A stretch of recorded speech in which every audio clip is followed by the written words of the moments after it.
दावती खिताब दे रहा हूँ।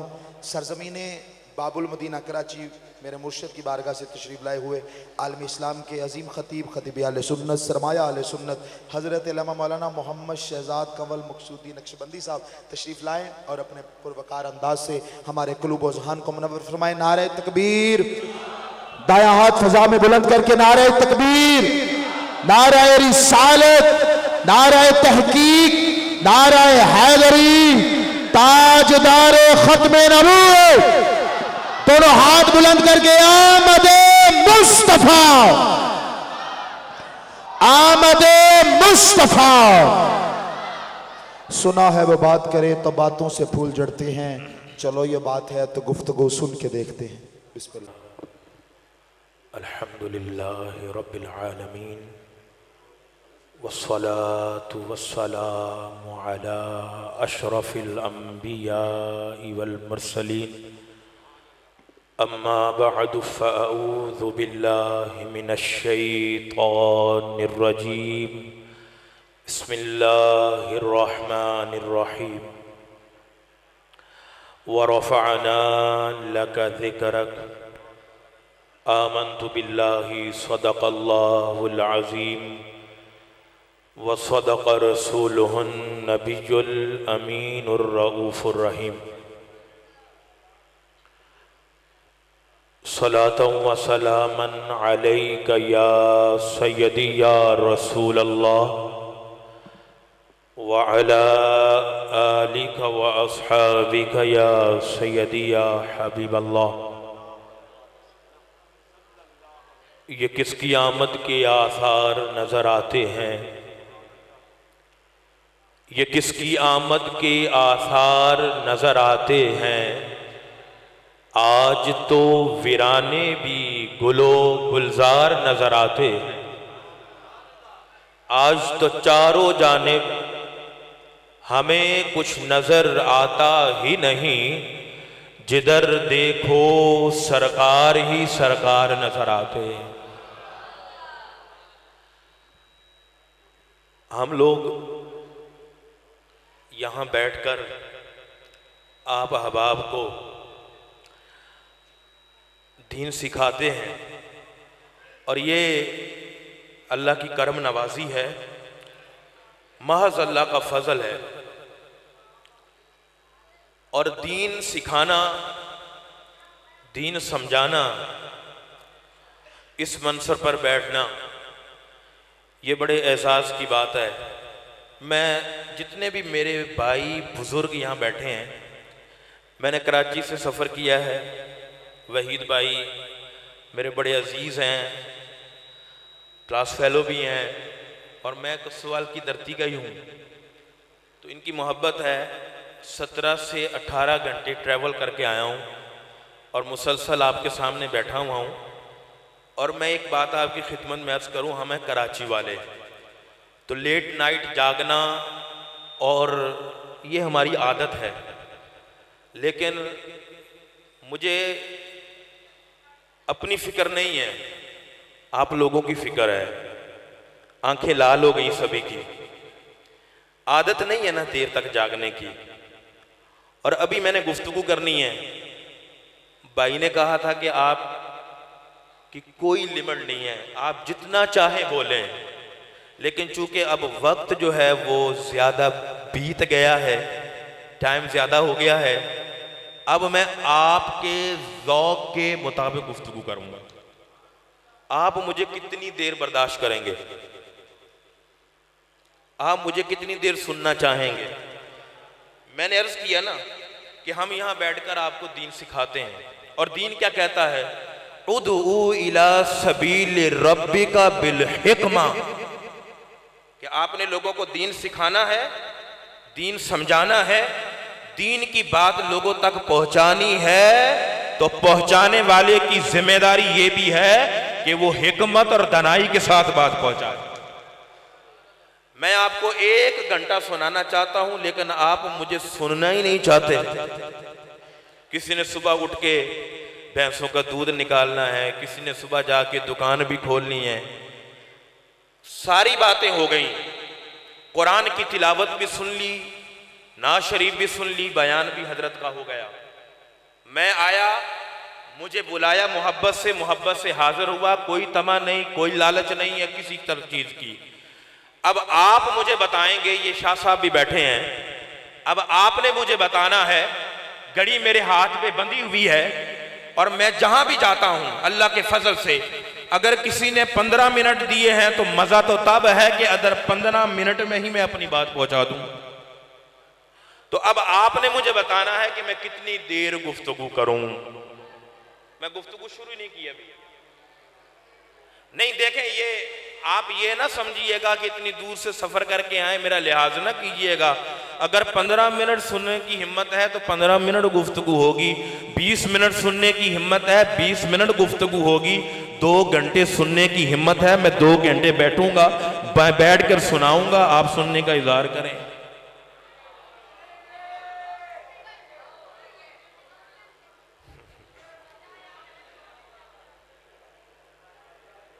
बहरहाल मुझे बहुत खुशी हुई है आज कि माशाअल्लाह इतने ज़ौक़ वाले लोग, और ये ज़ौक़ वाले क्यों ना हो कि ये सैयदों का गांव है, यहाँ अल्लाह के वली तशरीफ़ फरमा है, तो ये अल्लाह के वलियों की वो जहाँ उनका जसद होता है उसकी भी बरक़ात होती हैं।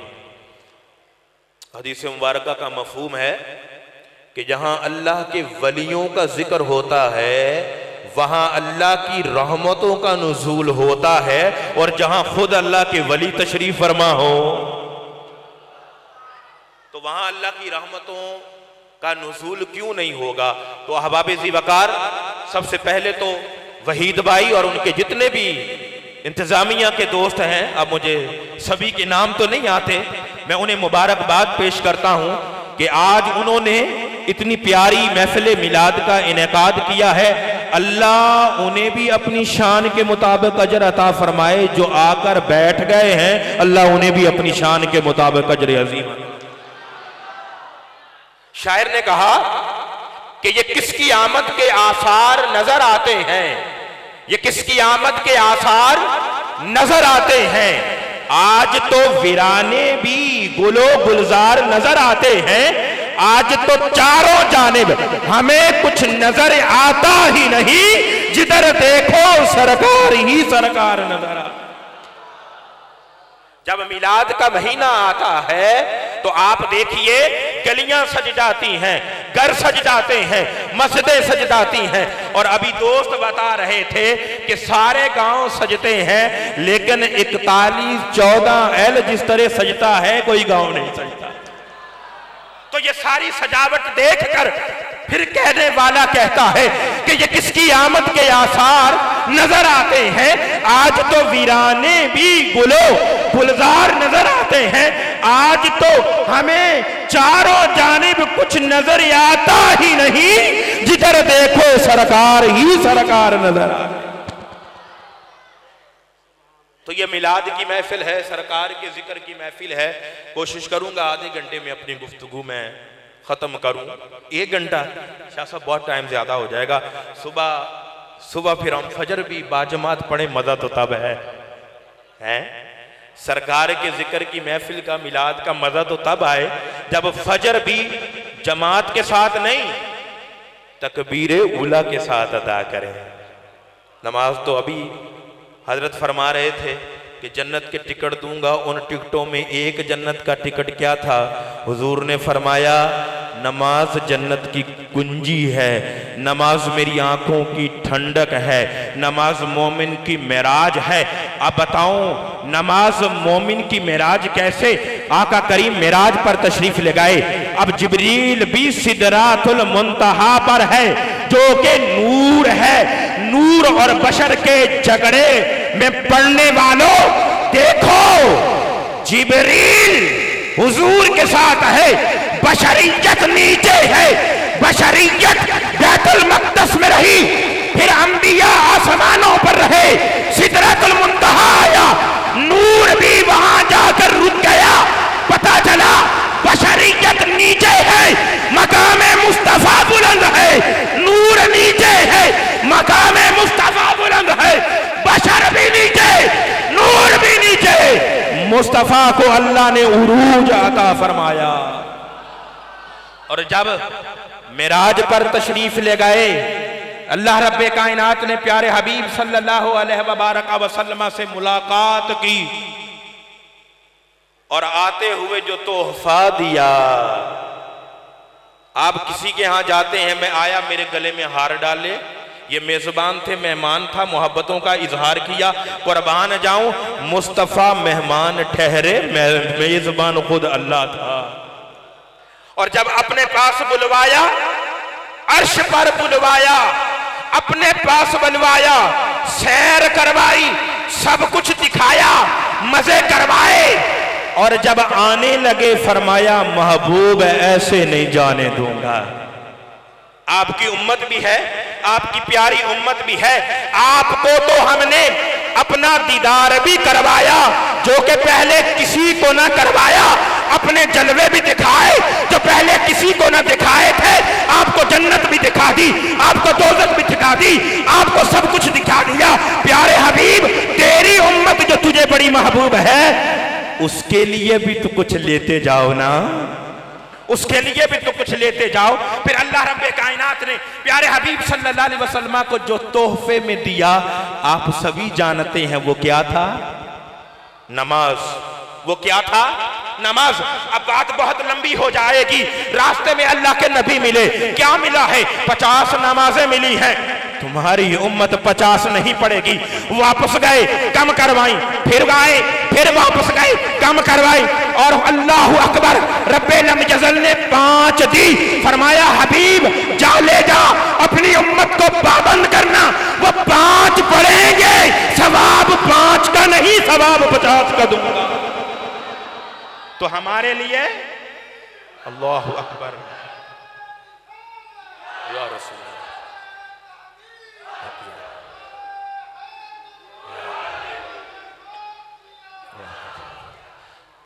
रब्बे लम यज़ल ने प्यारे हबीब को अपना दीदार करवाया और हमारे लिए तोहफे में नमाज दी, और वो नमाज लेकर आए, अल्लाह अकबर, और फरमा दिया ये नमाज ये अल्लाह की तरफ से दिया हुआ तुम्हारे लिए तोहफा है। अल्लाह अकबर। हुजूर की मेराज तो ये कि वो सिदरतुल मुंतहा मकाम फिर ला मकाम, उनकी मेराज तो ये है कि उन्होंने रब का दीदार किया।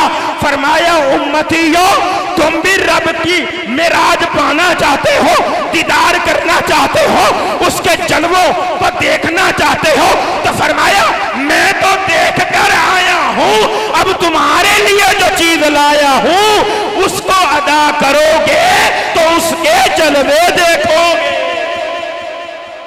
अब आप कहेंगे ये क्या बात कर दी इमाम साहब ने, नमाज में भी उसके जलवे होते हैं। आइए मैं आपको बताता हूं, बुखारी शरीफ की हदीस है। हुजूर से पूछा गया या रसूल अल्लाह एहसान क्या है, एहसान क्या है?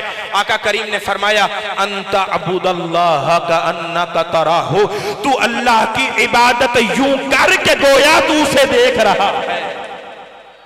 तू अल्लाह की इबादत यूं कर, अंता अबुदल्लाह का अन्नका तराहु, तू अल्लाह के सामने यूं खड़ा हो, अल्लाह के सामने यूं कयाम कर, अल्लाह के सामने यूं सजदा कर, अल्लाह के सामने तो इस तरह जो अंता अबुदल्लाह का अन्नका तराहु, तू अल्लाह की इबादत यूं कर तो गोया तू उसे देख रहा है। अब हुजूर ने कोई ऐसी बात तो नहीं इरशाद फरमाई माज़अल्लाह के जो जिसका कोई माना ही नहीं है, जिसका कोई मफहूम ही नहीं है। आका फरमा रहे तू अल्लाह की यूं इबादत कर तो गोया तू उसे देख रहा है। और फिर फरमाया कि अगर तुझे ये मकाम और मर्तबा नसीब ना हो तो कम अज कम तेरी ये कैफियत तो हो कि जब तू नमाज में खड़ा हो तो अल्लाह का दीदार करे, अल्लाह को देखे। अगर ये मकाम हासिल ना हो तो कम अज कम ये तो हो कि जिसकी तू इबादत कर रहा है वो तुझे देख रहा है। अब ये कैफियत नमाज में अगर पैदा हुई तो हबाबे ज़ीवकार यही नमाज है जो मोमिन की मेराज है। ये कैफियत अगर तेरी नमाज में बन गई, जिस तरह हुजूर ने फरमाया कि तू ऐसे इबादत कर जैसे तू अल्लाह को देखता है, ये मकाम ना हासिल हो तो ये तो हो कि जिसकी तू इबादत कर रहा है वो तुझे देख रहा है।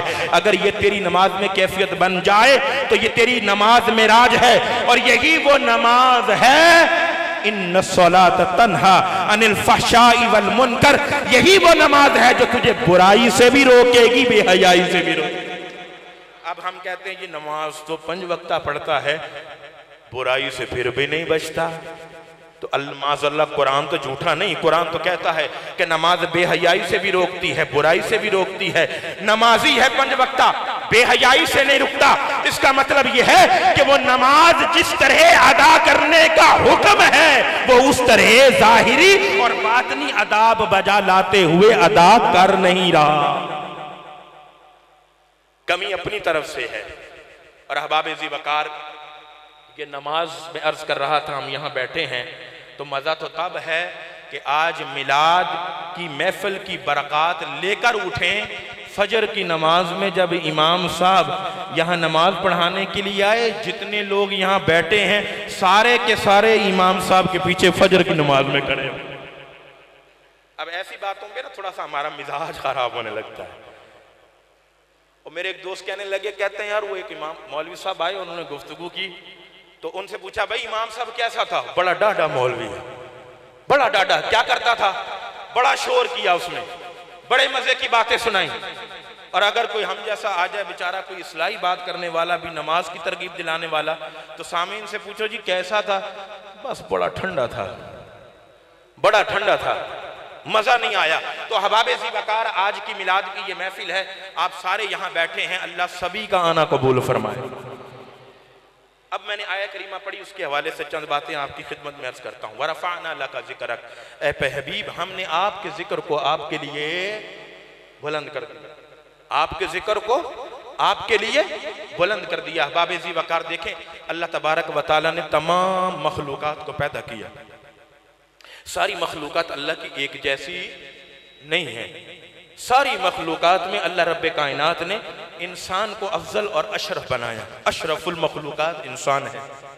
अब इंसानों की बात करें, सारे इंसान एक जैसे नहीं है। इन इंसानों में काफिर भी है, मुशरिक भी है, मोमिन भी है। पता चला सारे इंसान एक जैसे नहीं, इंसानों में काफिर भी मुशरिक भी हैं। तो लिहाजा जो ईमान वाले हैं वो इंसानों में सबसे अफजल हैं। फिर सारे ईमान वाले भी बराबर नहीं, सारे ईमान वाले भी बराबर नहीं। ये मैंने बातें वो करनी है कि जो थोड़ी सी तवज्जो आपकी चाहेंगी। तवज्जो होगी तो आपको बात समझ में आ जाएगी, तवज्जो नहीं होगी तो बात समझ में नहीं आएगी। सारे ईमान वाले बराबर नहीं, लेवल उनका बराबर नहीं। इन ईमान वालों में इताअत गुजार भी हैं, फर्मा बरदार भी हैं, नाफरमान भी हैं। तो पता चला कि ईमान वालों में जो फर्मा बरदार हैं, इताअत गुजार हैं, वो अफजल हैं। अब सारे इताअत गुजार, सारे फर्मा बरदार, सारे इताअत बंदगी करने वाले, वो भी सारे एक जैसे नहीं हैं। उनमें सबसे अफजल और आला वो हजरात अंबिया, सबसे बड़े इताअत गुजार हजरात अंबिया, सबसे बड़े फर्मा बरदार हजरात अंबिया। और फिर कुर्बान जाऊं, सारे ही अंबिया इताअत गुजार, सारे ही अंबिया फर्मा बरदार। उन सारे अंबिया में जो सबसे बड़े अल्लाह के महबूब, वो मेरे और तेरे प्यारे नबी सल्लल्लाहु अलैहि वसल्लम की ज़ात। अहबाब ज़ी वकार, अल्लाह रब्बुल जज़ल ने अंबिया को आम इंसानों से मुमताज और मुमय्यज करने के लिए कुछ खसाइस अता फरमाए, कुछ फजाइल अता फरमाए, कुछ कमालात अता फरमाए, कुछ मोजज़ात अता फरमाए। हर नबी को अल्लाह ने एक जुदा शान अता फरमाई, फजाइल अता फरमाए, कमालात अता फरमाए, मोजज़ात अता फरमाए। लेकिन जब बारी आई तेरे और मेरे नबी की, तो दीगर अंबिया को जो मोजज़ात, जो फजाइल, जो खसाइल, जो खसाइस फर्दन फर्दन अता फरमाए थे, रब्बुल जज़ल ने वो सारे मोजज़ात, वो सारे फजाइल, वो सारे महासिन, वो सारे बरक़ात, वो सारे के सारे फजाइल अल्लाह रब्बे करीम ने जमा फरमाकर ज़ाते मुस्तफ़ा में रखकर फरमाया, वरफ़अना लका ज़िक्रक, ए हबीब हमने आपके जिक्र को आपके लिए बुलंद कर दिया, आपके जिक्र को आपके लिए बुलंद कर दिया। इमाम बुसीरी रहमतुल्लाहि ताला अलैह तमाम जामियात और मदारिस में कसीदा बुर्दा शरीफ दुआए सहर में पढ़ा जाता है। इमाम बौसीरी रहमतुल्लाहि ताला अलैह ने वो कसीदा बुर्दा शरीफ लिखा और उसमें एक शेर आपने लिखा, व कुल्लुहुम मिर रसूलिल्लाहि मुल्तामिसुन। आप फरमाते हैं कि नबी पाक सल्लल्लाहु अलैहि वसल्लम की शान बयान करते हुए आप फरमाते हैं, अंबिया अलैहिमुस्सलाम आका करीम सल्लल्लाहु अलैहि वसल्लम के बाहरे करम और अता से अपने अपने हिस्से का चुल्लू भर रहे हैं। ये आका करीम सल्लल्लाहु अलैहि वसल्लम की शान है। और आला हजरत ने फरमाया, खल्क से औलिया, औलिया से रसूल और सब रसूलों से आला हमारा नबी। खल्क से औलिया, औलिया से रसूल और सब रसूलों से आला हमारा नबी। अब उन्हें अल्लाह तबारक व तआला ने क्या रिफतें अता फरमाई, क्या शान अता फरमाई। अहबाब ज़ी वकार, हर नबी को अल्लाह ने जुदा शान अता फरमाई और आका करीम सल्लल्लाहु अलैहि वसल्लम को अल्लाह रब्बे करीम ने क्या शान अता फरमाई। वो शायर कहता है कि हर पैगंबर का ओहदा बड़ा है,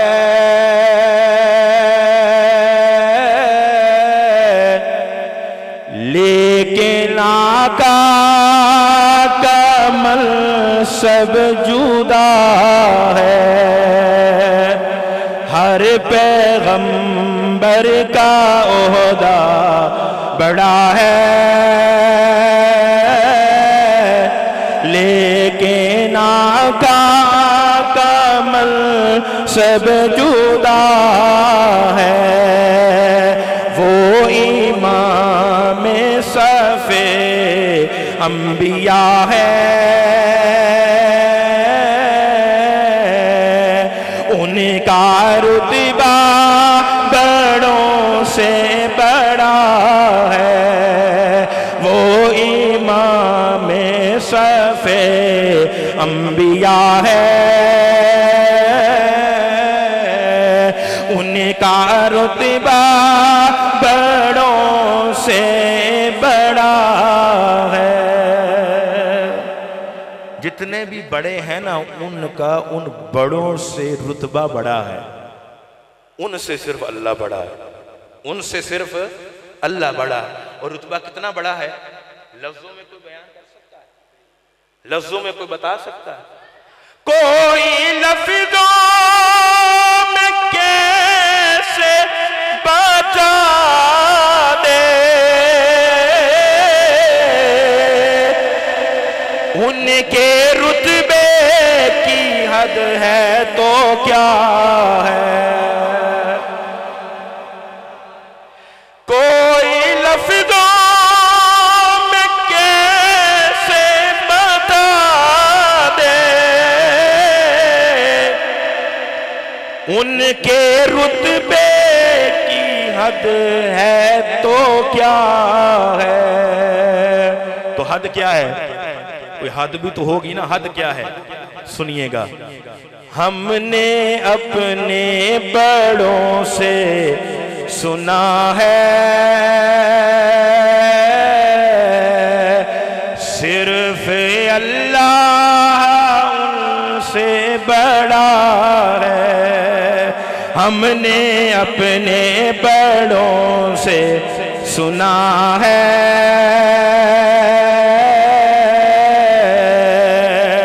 सिर्फ अल्लाह उनसे बड़ा है। ये है उनकी शान, लफ्जों में तो कोई बयान कर ही नहीं सकता। और मैं अगर यूं कहूं कि किसी बशर की समझ में उनका मकाम और मर्तबा आ ही नहीं सकता। मैं उस बशर की बात करूं जिनके बारे में मेरा और आपका अकीदा है कि अंबिया के बाद अगर किसी का मकाम और मर्तबा है तो कौन है? सैयदना सिद्दीक़े अकबर रज़ी अल्लाह ताला अन्हु। मैं उस बशर की बात करता हूं। आका करीम ने फरमाया, अबू बकर मेरी शान, मेरा मकाम और मर्तबा फरमाया अबू बकर मेरे रब के सिवा कोई जानता ही नहीं है। ये कौन अबू बकर हैं? कौन अबू बकर हैं? कुर्बान जाएं अंबिया के बाद जिनका मकाम और मर्तबा, और हुजूर को कुर्बत कैसी मिली? हिजरत फरमा रहे हैं आका करीम के साथ सैयदना अबू बकर सिद्दीक हैं, गारे सौर है। कुर्बान जाऊं हर सहाबी की तमन्ना थी कि ऐसी कुर्बतें कभी मुझे भी नसीब हो जाएं, और ये हिस्से में आई सैयदना अबू बकर सिद्दीक के। अब गारे सौर में एक सैयदना अबू बकर सिद्दीक हैं, दूसरे आका हैं। अबू बकर सिद्दीक परेशान हैं कहीं दुश्मन आ ना जाए, मेरे आका को तकलीफ ना पहुंचा दे। रब्बेल जज़ल ने कुरान की आयात नाज़िल फरमाई, प्यारे हबीब आप फरमा दीजिए ला तहज़न इन्नल्लाह माना, ऐ मेरे यारे वार परेशान ना हो, अल्लाह हमारे साथ है।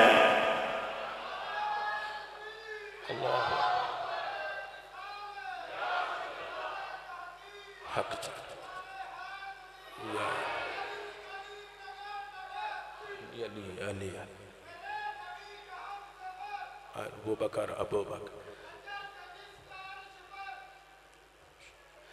अब देखिए गारे सौर है सैयदना अबू बकर सिद्दीक और आका करीम सल्लल्लाहु अलैहि वसल्लम की जात मुबारका, और सैयदना अबू बकर सही फरमा रहे हैं ये इतनी कुर्बत मिली कि आपके जानों पर आका करीम सल्लल्लाहु अलैहि वसल्लम ने अपना सर मुबारक रखा हुआ है। इतनी कुर्बत पाने के बावजूद आका करीम ने यह नहीं फरमाया ए अबू बकर मेरी शान मेरा मकाम और मर्तबा तेरे और रब के सिवा कोई नहीं जानता। जिसे इतनी कुर्बत दी उससे भी यही कहा कि अबू बकर मेरी शान मेरे रब के सिवा कोई जानता ही नहीं है। तो फिर मुझे कहने दीजिएगा कि उनकी शान उनका मकाम और मर्तबा किसी बशर की समझ में आ ही नहीं सकता। खुदा की अजमतें क्या हैं मुहम्मद मुस्तफ़ा जाने, खुदा की अजमतें क्या हैं मुहम्मद मुस्तफ़ा जाने, मकाम मुस्तफ़ा क्या है मुहम्मद का खुदा जाने। अब हुजूर की शान कायनात का जर्रा जर्रा चाहता है रब राजी हो जाए। तो सारी मखलूकात अल्लाह की तो अपने खालिक को राजी करना चाहती है।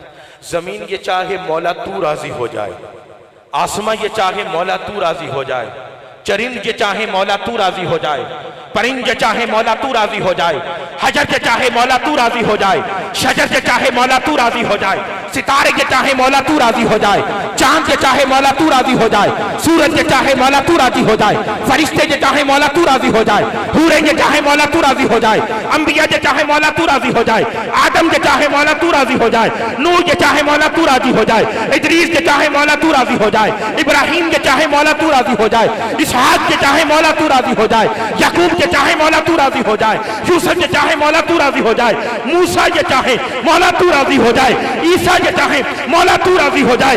कायनात का जर्रा जर्रा पुकार कर कहता है हमारे पालने वाले हमारे पैदा करने वाले तू हमसे राजी हो जा।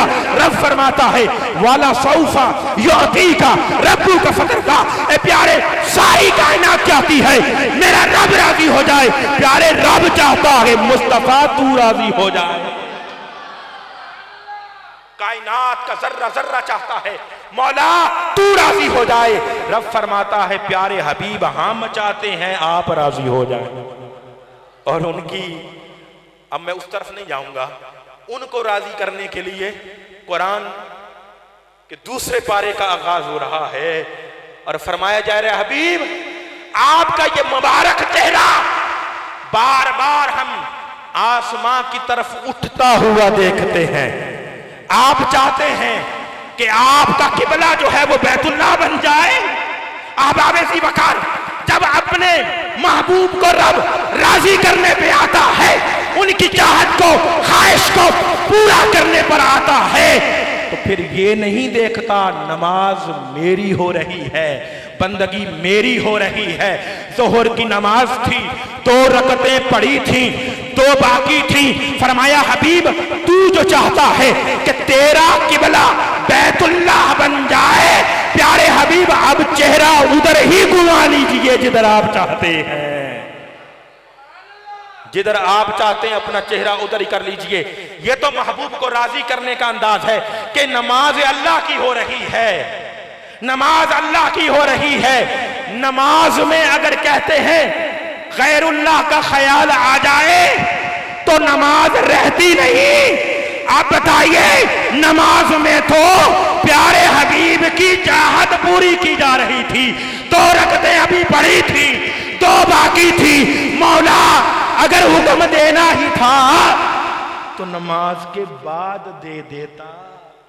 नमाज का वक्त तब्दील करना हो, इमाम साहिब इशा रोजाना पढ़ाते हैं 7:15 बजे और बगैर बताए मुक्तदियों को 7 बजे ही पढ़ा दें। आप और मैं जानते हैं कि हम इमाम साहब का क्या हाल करेंगे।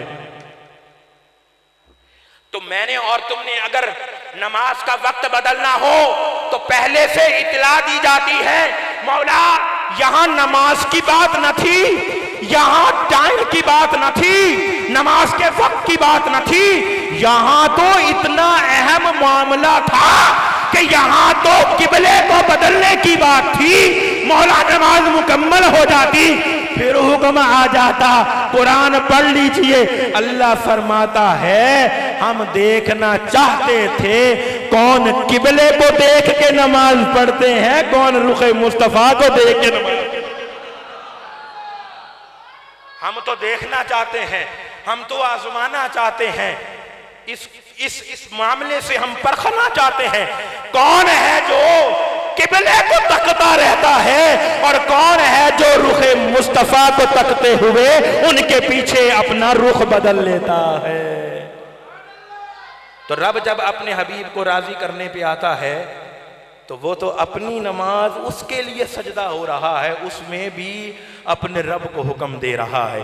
खुदा की रजा चाहते हैं 2 आलम, खुदा की रजा चाहते हैं 2 आलम।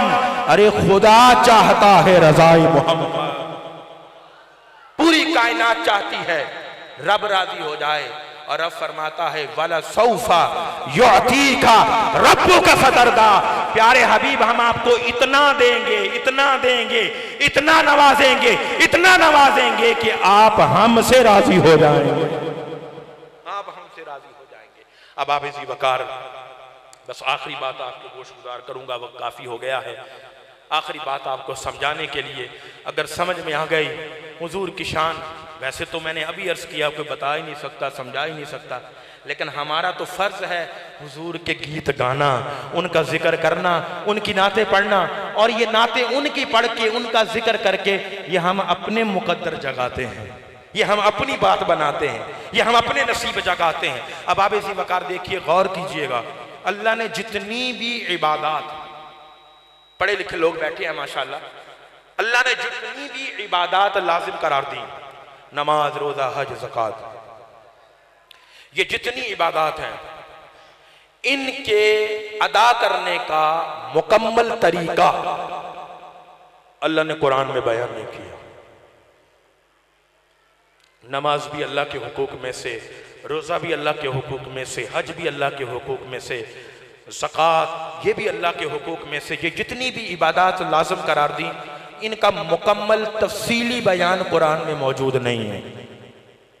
मौला बंदगी तेरी है, इताअत तेरी है, नमाज तुझ तेरी पढ़नी है। मौला कुरान में उसका तफसीली जिक्र फरमा देता, हमें तरीका ही बता देता। मौला चले ज़कात तो साहिब निसाब पर फर्ज होती है, साल में 1 दफ़ा देनी है, रमज़ान मुबारक भी साल में 1 दफ़ा आता है, हज भी जिंदगी में 1 बार करना है और उसने करना है कि जो इस्तिताअत रखता है अल्लाह के घर जाने, हर एक के लिए तो जरूरी नहीं।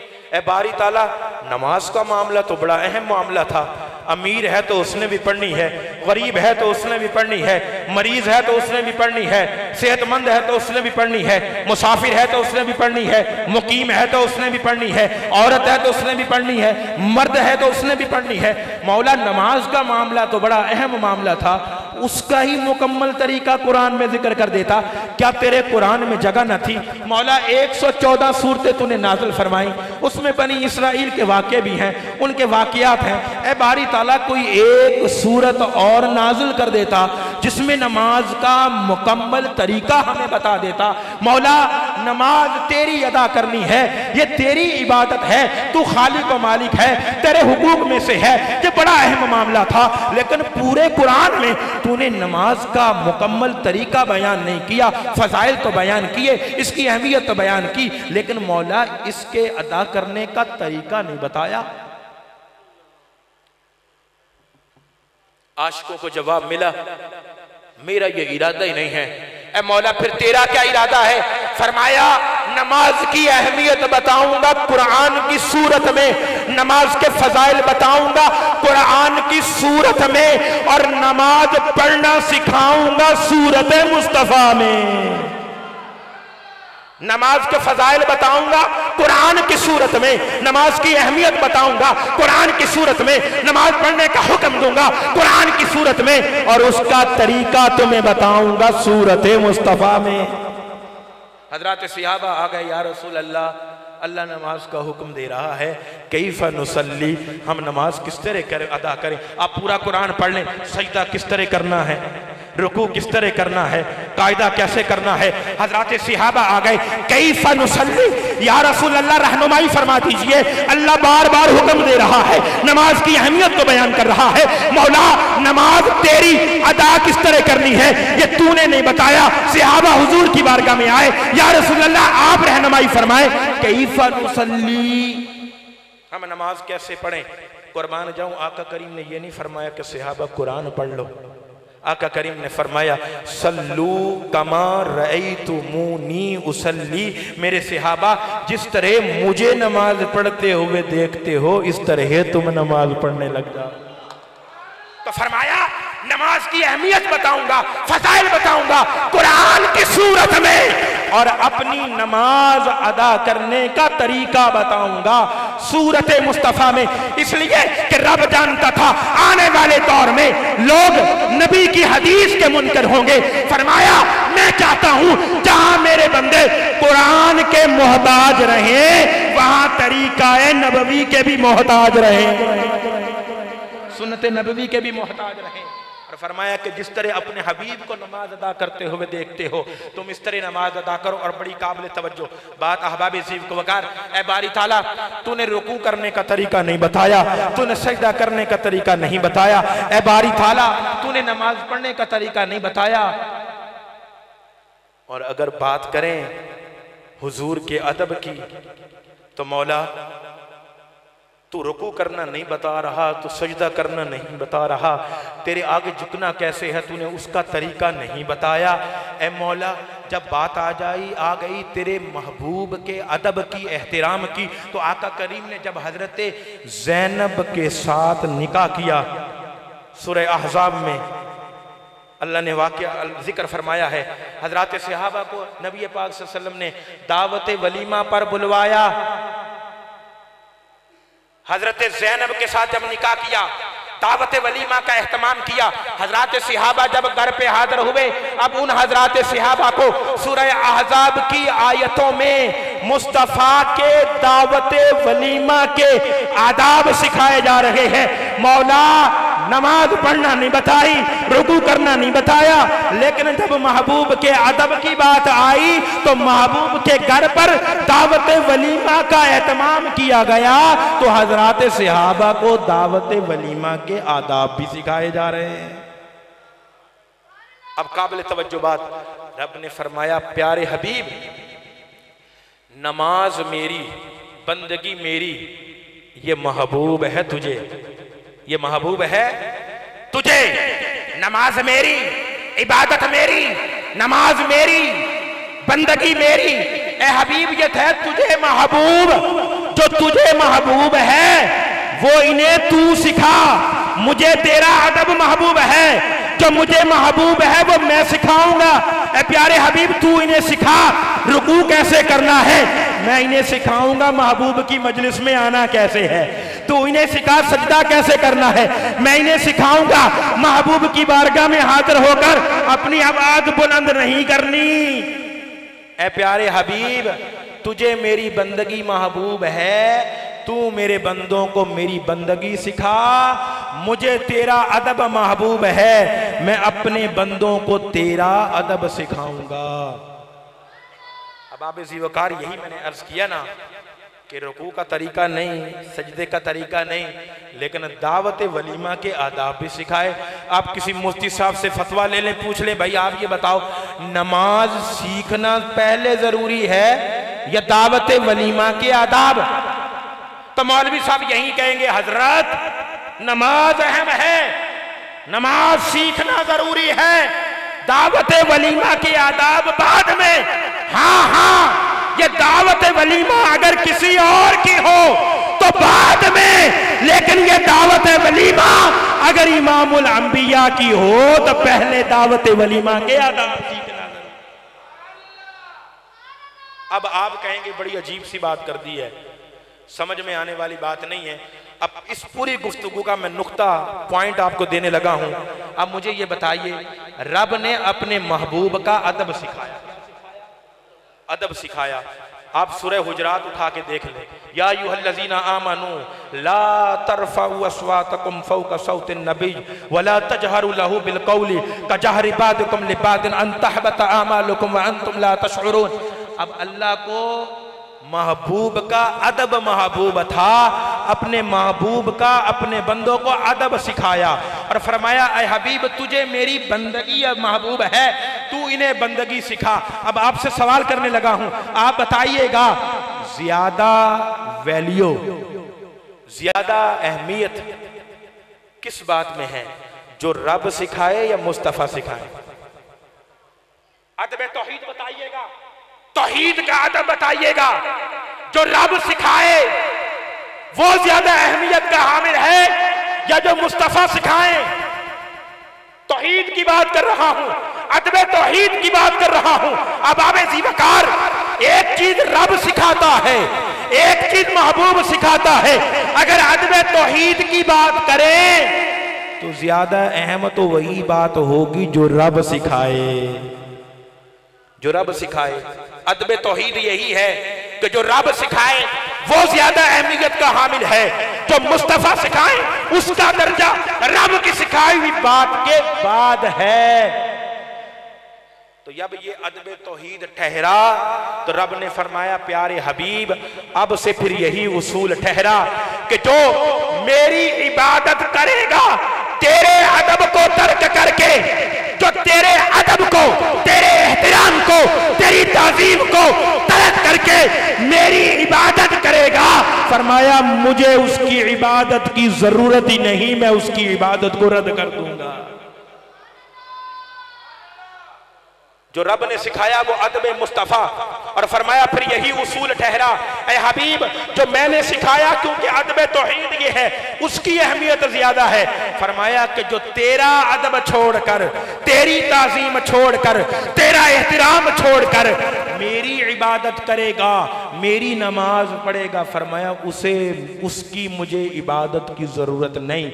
ये मेरी बात नहीं है, कुरान में अल्लाह फरमाता है अगर तुमने अपनी आवाजें मेरे हबीब की आवाज पे बुलंद कर दी, अंतहबता आमालुकुम, आमालुकुम, आमालुकुम, उसमें तुम्हारी नमाज भी आई, उसमें तुम्हारे रोजे भी आ गए, उसमें तुम्हारा हज भी आ गया, उसमें तेरा सदकात व खैरात भी आ गया। आमालुकुम, तेरे सारे के सारे अमाल तेरे मुंह पे मार दूंगा अगर मेरे महबूब का अदब व एहतराम बजा न लाए। तो फरमाया कि अगर तेरे अदब को छोड़कर, तेरे एहतराम और तेरी ताज़ीम को छोड़कर फरमाया मेरी इबादत करेंगे तो मुझे उनकी इबादत की ज़रूरत नहीं। और आप पूरा कुरान पढ़ लें, कहीं आपको नहीं मिलेगा कि रब ने ये फरमाया हो कि प्यारे हबीब अगर अदब वाले आए, तज़ीम वाले आए, एहतराम वाले आए तेरे गुण गाने वाले आए, तेरा जिक्र करने वाले आए और वो इबादत की कमी के साथ आए, तो कहीं ये नहीं फरमाया कि मैं उनकी इबादतें रद्द कर दूंगा, क्योंकि वो अदब वाले हैं, वो ताजीम वाले हैं, वो इश्क वाले हैं। तो फरमाया इश्क वाले, अदब वाले जब इश्क और अदब के साथ आएंगे, अगर इबादत में कमी भी होगी तो मैं करम फरमा दूंगा, और अगर इबादतों वाले आए अदब और ताजीम के बगैर, तो फरमाया हबीब मुझे उनकी इबादतों की जरूरत नहीं है, मुझे तो महबूब तेरा अदब और एहतराम है। इसलिए तो शायर ने कहा कि नमाज अच्छी, रोजा अच्छा, हज अच्छा, ज़कात अच्छी। नमाज अच्छी, रोजा अच्छा, हज अच्छा, ज़कात अच्छी, मगर मैं बावजूद इसके नमाज अच्छी, रोजा अच्छा, हज अच्छा, ज़कात अच्छी, मगर मैं बावजूद इसके मुसलमान हो नहीं सकता, न जब तक कट मरूं ख्वाजाए बतहा की इज्जत पर, खुदा शाहिद है कामिल मेरा ईमान हो नहीं सकता। नमाज भी अच्छी है, रोजा भी अच्छा है, हज भी अच्छा, ज़कात भी अच्छी, सब कुछ अच्छा है, लेकिन अगर अदब मुस्तफ़ा नहीं है, एहतराम मुस्तफ़ा नहीं है, तो फरमाया कि फिर कुछ भी हासिल नहीं है। वक्त ज़्यादा बीत गया अहबाब ज़िवकार, आखिरी बात अर्ज़ करूँगा। हम आका करीम का मिलाद तो बयान करते हैं, लेकिन नबी पाक सल्लल्लाहु अलैहि वसल्लम को अल्लाह ने दुनिया में भेजा क्यों, बेसत के मकासद का जिक्र नहीं किया जाता। माजरत के साथ शान तो बयान की जाती है, लेकिन वो नबी आया क्यों, उन्हें भेजा क्यों? अल्लाह रब्बे कायनात ने फरमाया यतलु अलैहिम आयातिही व युज़क्कीहिम व युअल्लिमुहुमुल किताब वल हिकमा। ए प्यारे, हमने आपको भेजा इसलिए है कि आप हमारी आयात इनको पढ़कर सुनाया करें और उन आयात को पढ़कर इनके मन का तज़किया कर दें, इनके दिलों को साफ कर दें, इनके दिलों को पाक कर दें, इन्हें साफ और शफाफ कर दें, ताकि ये अल्लाह की बारगाह में हाजिर हो तो अल्लाह की बारगाह में मकबूल ठहरे। और फिर आका करीम ने कैसा तज़किया नफ्स किया, कैसा तज़किया नफ्स किया। हजरात सहाबा को अल्लाह तबारक व तआला के प्यारे हबीब ने कैसे पाक किया, कैसे साफ किया। अहबाब ज़िवकार, आज ज़रूरत इस अमर की है कि हम अपने दिलों की इस्लाह करें। मैं अक्सर ये बात करता हूँ, मेरी तवज्जो आखिरी बातें हैं, पते की बातें हैं, ये सुन लीजिएगा ज़रा। नबी पाक सल्लल्लाहु अलैहि वसल्लम के मिलाद की महफिल है, आखिरी पते की बातें ये सुननी चाहिए, जिनसे आखिरत की मनाज़िल आसान हो जाए हमारी। एक है हमारा जाहिर और एक है हमारा बातिन। एक है हमारा जाहिर और एक है हमारा बातिन। मैं ये तैयार होके आया हूँ, हमामा पहन कर आया हूँ, मुझे पता है आप लोगों ने मुझे देखना है, आपकी नजरें मुझ पर पड़नी है। यह है मेरा जाहिर, अंदर है मेरा बातिन। मैं कराची से यहां आया क्यों हूं, यहां बैठा क्यों हूं? जाहिर तो आपके सामने है, मेरा अंदर तो आप लोगों से मख्फी है, आपको नहीं पता मेरे अंदर क्या चल रहा है। अब आप ज़िवकार याद रखिएगा, हम अपने जाहिर को संवारते हैं क्योंकि अल्लाह की मखलूक की नजर हमारे जाहिर पे पड़ती है, और रब की नजर कहाँ होती है?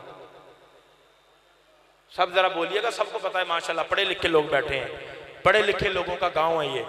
आप मुझे बताइएगा, लोगों की नजर हमारे जाहिर पे होती है, इसलिए जब हमने किसी तकरीब में जाना होता है, किसी महफिल में जाना होता है, अच्छा लिबास ज़ेबतन करते हैं, खुशबू लगाते हैं, बन सवर कर जाते हैं, क्योंकि फुला आएगा वो भी मुझे देखेगा, फुला आएगा वो भी मुझे देखेगा।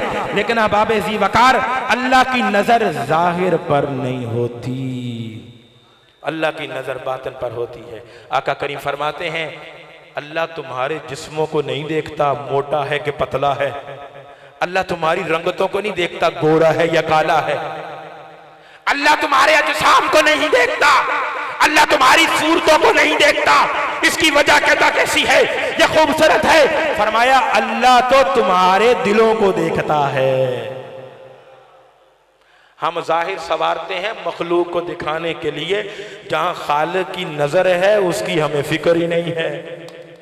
मौलवी साहब आए, 1 घंटा बयान किया, मैं कराची से आया, 1 घंटा बयान करके गया, वहीद भाई भी खुश हो गए, वकास भाई भी खुश हो गए, वसीम भाई भी खुश हो गए, सब ने नारे लगा दिए, मुझ पर पैसे भी फेंक दिए। अल्लाह अकबर, ये तो मेरा जाहिर था, आप लोग खुश हो गए, असल मकसूद तो ये था कि मेरा रब भी मुझसे राजी हो। तो उसके लिए तो मैंने अपने दिल के टेढ़ेपन को दूर करना है, दिल की गंदगी को दूर करना है, दिल में हसद ना आ जाए, दिल में बुग़्ज़ ना आ जाए, दिल में रिया ना आ जाए, दिल में तकब्बुर ना आ जाए। ये है असल कामयाबी। आज हम रुसवा हुए, आज हम जलील हुए, आज हम परेशान हैं, उसकी असल वजह यह है, क्या किसी ने खूब कहा, दिल गुलिस्तां था तो हर शय से टपकती थी बहार। समझ आए तो कह देना सुभान अल्लाह। दिल गुलिस्तां था तो हर शय से टपकती थी बहार, दिल बयाबां हो गया, आलम बयाबां हो गया। दिल गुलिस्तां था तो हर शय से टपकती थी बहार, आज हर तरफ खज़ा है, और उसकी असल वजह यह है कि दिल बयाबा हो गया, आलम बयाबा हो गया। ये दिलों की बस्तियां खुदा की कसम आबाद कर लें, हर जगह बहार नजर आएगी। आज हमारे दिल में हसद, बुग़्ज़, रिया, तकब्बुर, एक है हमारा ज़ाहिरी जिस्म, एड्स की बीमारी, कैंसर, हेपेटाइटिस बी, सी, तरह तरह की बीमारियां हैं। खुदा की कसम उनका बर वक्त इलाज ना किया जाए, और कैंसर तो ऐसी बीमारी है कि अगर वक्त पर उसकी तशखीस ना हो जा, जानलेवा है, खोखला कर देता है इंसान को। कि वो अमराज हैं, अगर बर वक्त इनकी तशखीस ना हो, बर वक्त इनका इलाज ना हो, तो अबाबे ज़ीवकार इंसान मर जाता है। याद रखिएगा, बीमारियां सिर्फ ये दिल की बीमारियां भी हैं, रूह की बीमारियां भी हैं, हसद दिल की बीमारी, बुग़्ज़ दिल की बीमारी, तकब्बुर दिल की बीमारी।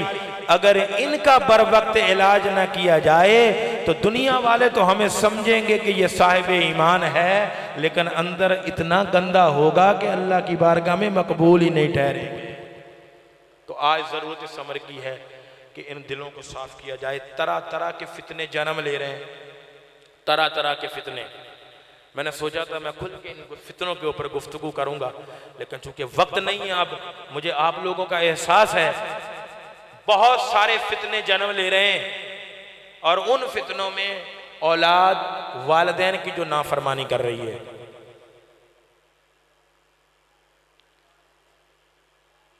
माँ बाप ने आपको 40 साल, ये मेरे नौजवान भाई साथी बैठे हैं, माँ बाप ने आपको इस दिन के लिए बड़ा किया था।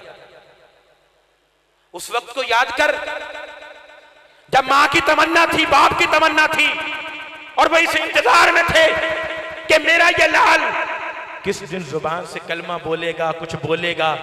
जिस दिन हमारा बच्चा पहली दफा बोलता है, अरे माँ से पूछ के देख माँ की खुशी का क्या समा होता है कि आज मेरे लाल ने बोलना शुरू किया।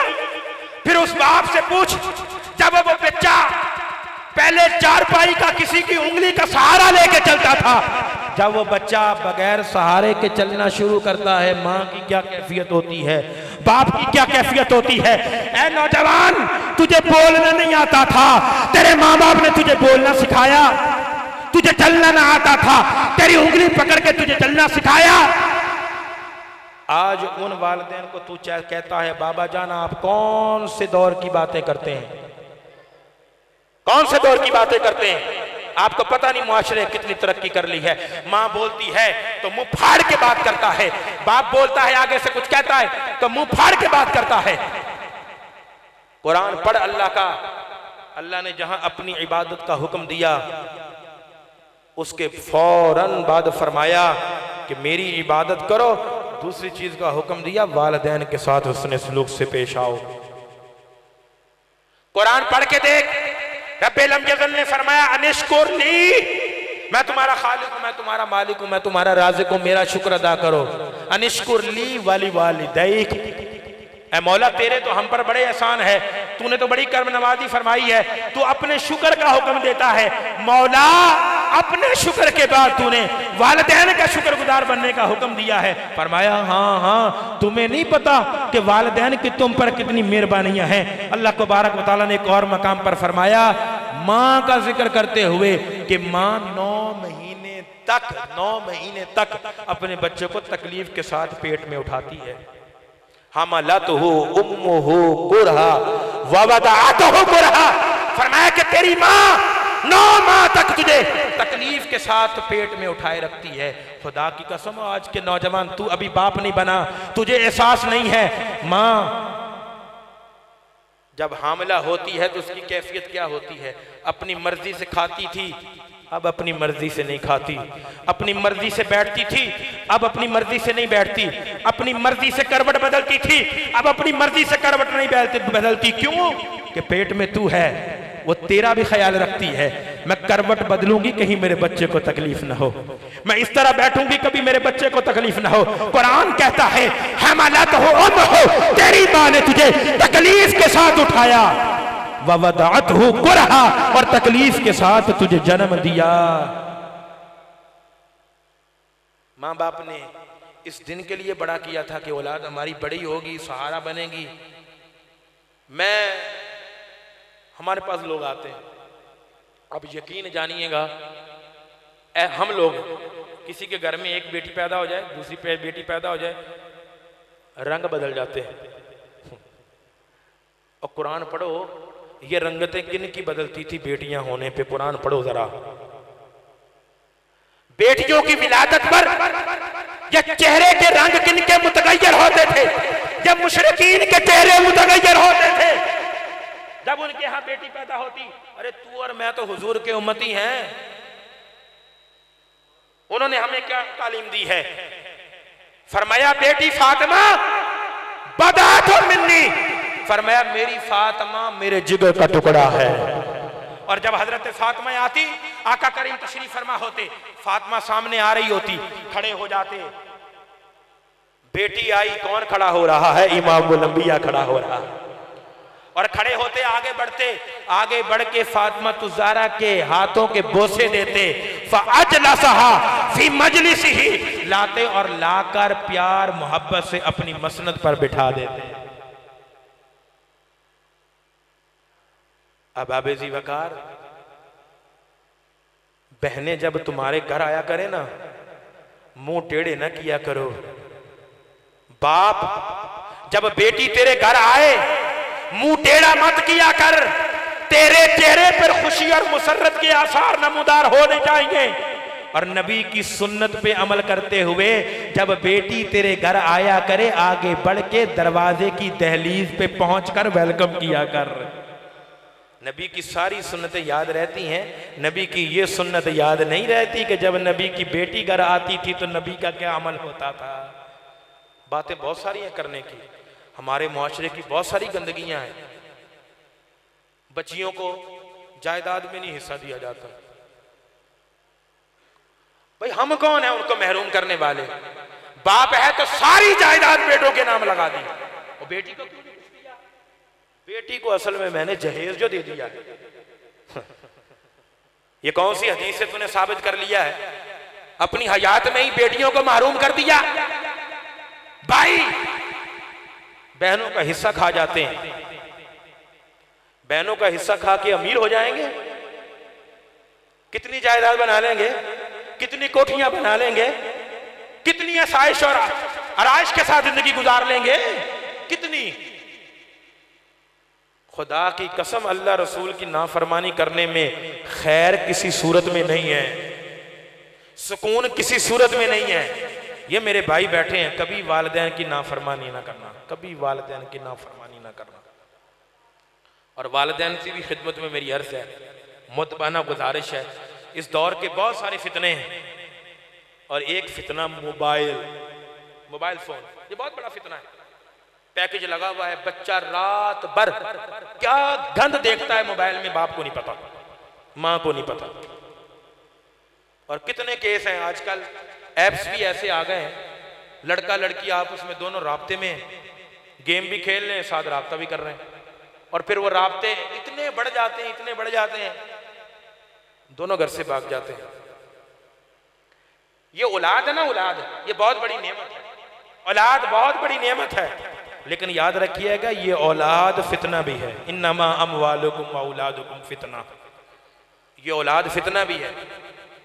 सिर्फ ये नहीं कि औलाद है हमारी, हम इनके लिए मेहनत करते हैं, कमाते हैं, इनको खिलाते हैं, ये काम तो अल्लाह ने जानवरों के भी जिम्मे लगाया हुआ है, परिंदों के जिम्मे भी है, वो भी अपने बच्चे पालते हैं, वो भी अपने बच्चों की परवरिश करते हैं। और हम में और उनमें क्या फर्क है? हमने अपनी औलाद की परवरिश करनी है, उन्हें खिलाना है, पिलाना है, उसके साथ साथ हमने उन्हें नबी का गुलाम भी बनाना है।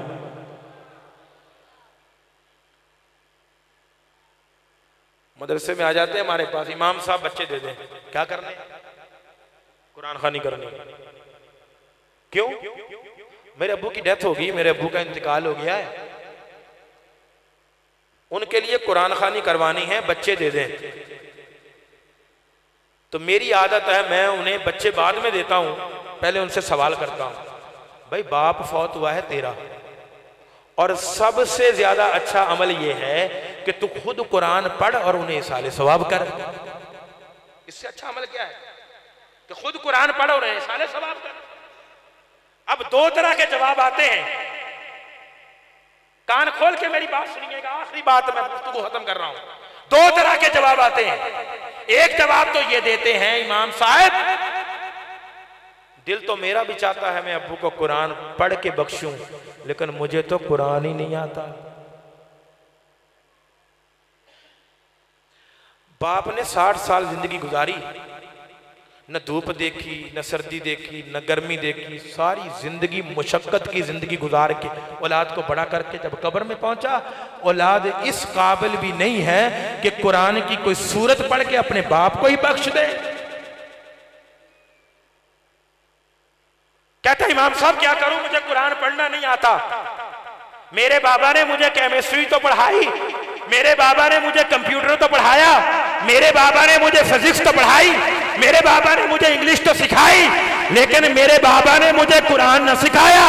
आज कुरान सिखाया होता तो मैं पढ़ के उन्हें साले सवाब करता। तो अब उसे कुरान नहीं आता, इसलिए बच्चे मांगता है। और कभी कभार एक दूसरा जवाब आ जाता है। वो क्या जवाब देते हैं? कहते हैं इमाम साहब दरअसल जॉब कुछ इस तरह की है, सुबह घर से निकलते हैं, रात लेट नाइट हम घर वापस आते हैं, टाइम ही नहीं मिलता, इतने मसरूफ हो गए टाइम नहीं मिलता। हाय हाय, बाप ने जब अपनी औलाद के लिए माल कमाया ना, औलाद के लिए जब घर बनाया, ये ना देखा हलाल है या हराम है। वो बाप जो सारी जिंदगी धूप और साए की तमीज किए बगैर, सर्दी और गर्मी की तमीज किए बगैर, मुशक्कतें तकलीफें औलाद के लिए बर्दाश्त करता रहा, और आज जब वो मनो मट्टी के नीचे गया है, उस औलाद के पास चंद सूरतें पढ़कर सवाब करने की भी हाजत और तौफीक नहीं है। मुतबाना गुजारिश, हाथ जोड़ के गुजारिश है, बच्चे जितने बैठे नौजवान, अपने माँ बाप की नाफरमानी ना करो। खुदा की कसम, माँ बाप जैसी दौलत नेमत आपको अल्लाह ताला ने इसका नेमल बदल बनाया ही नहीं। ऊंचियां लमियां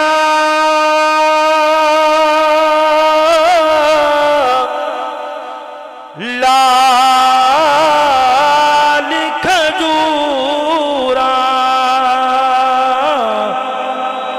ते ठंडियां जिना दिया छावा दुनिया दी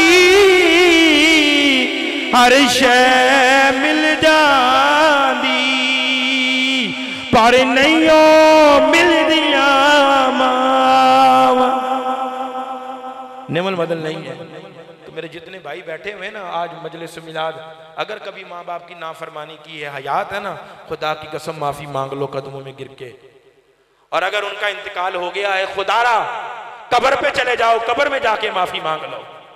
और मैं वालिदैन से गुजारिश करूंगा, अपने बच्चे को इंजीनियर भी बना, डॉक्टर भी बना, प्रोफेसर भी बना, काबिल तरीन इंसान बना, लेकिन उसके साथ साथ मोहम्मद अरबी का सच्चा पक्का गुलाम भी बना। मरना हम सभी ने है।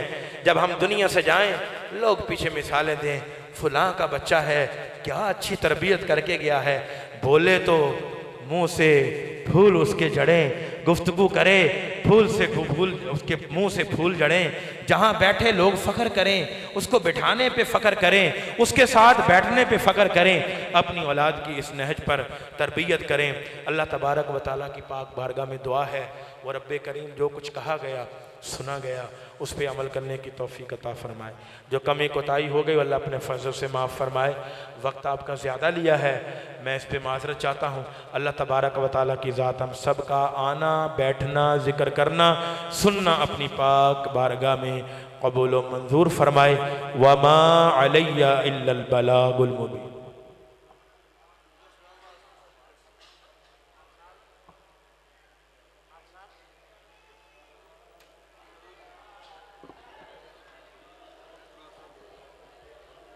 अदब की, एहतराम की, तो आका करीम ने जब हजरत ज़ैनब के साथ निकाह किया, सूरह अहज़ाब में अल्लाह ने वाक़या जिक्र फरमाया है।